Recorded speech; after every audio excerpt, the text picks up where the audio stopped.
kapag may heavy traffic. RH52 Edniel Parosa. Kami Edniel!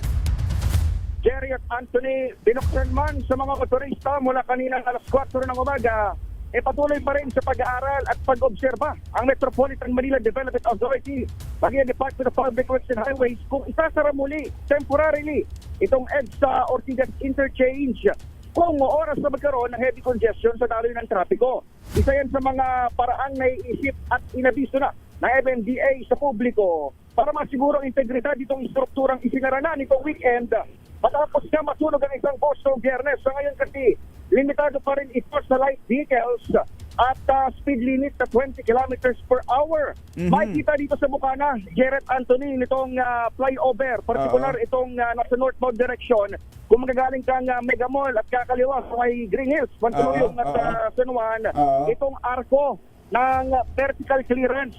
2.4 meters lang ang pinapayagan. Naglagay na ng clearance. Oo, naglagay na ng pinaka-level. Height limit. Vertical clearance.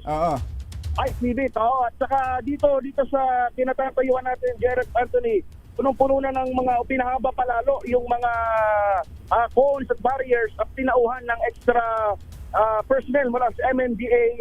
Yan yung, Edniel, yan yung from EDSA pakaliwa ng Green Hills, tama? Green Hills. Okay. Kung magagaling ka ng Mega Mall, kakaliwa ka rito sa Green Hills. Oo, tama. Ito yung tulay na yun. Yung nasunog na bahagi, by the way, ay hindi rito sa northbound direction. Nandoon sa may southbound. Sa kabila. Sa ilalim mismo. Sa ilalim nitong tulay. Kaya kung mapapansin nyo, kung magagaling kayo ng Cubao at pagawing Makati, may makikita pa kayong bakit sa tulay ng ng kulay itim ba na remnants ng sunog. Yun yung sinusuri o sinuri na ng inhenyero ng DPWH. Pero magsisimula ulit yung pag-umpuni at iba pang adjustment pamayang gabi. Sa ngayon, hindi pa i-detalye ng DPWH kung ano yung particular na kung tawagin nila ay damage doon sa dito sa tulay na sa ngayon ay para nga lamang doon sa light vehicles. At nabatid na 2 dekada na pala mahigit yung edad itong EDSA Ortigas flyover. Kahit rush hour sa mga oras na ito, kung nakikita nyo, light pa o maluwag yung daloy ng traffic. Pero sabi ng MMDA, kapag rush hour at nakita nilang heavily congested yung mga sakyan, baka gawing 1 lane to. Sa ngayon kasi 2 lanes binuksan na ng buo, pero baka gawing 1 lane ulit o kung hindi man, temporary closure ulit.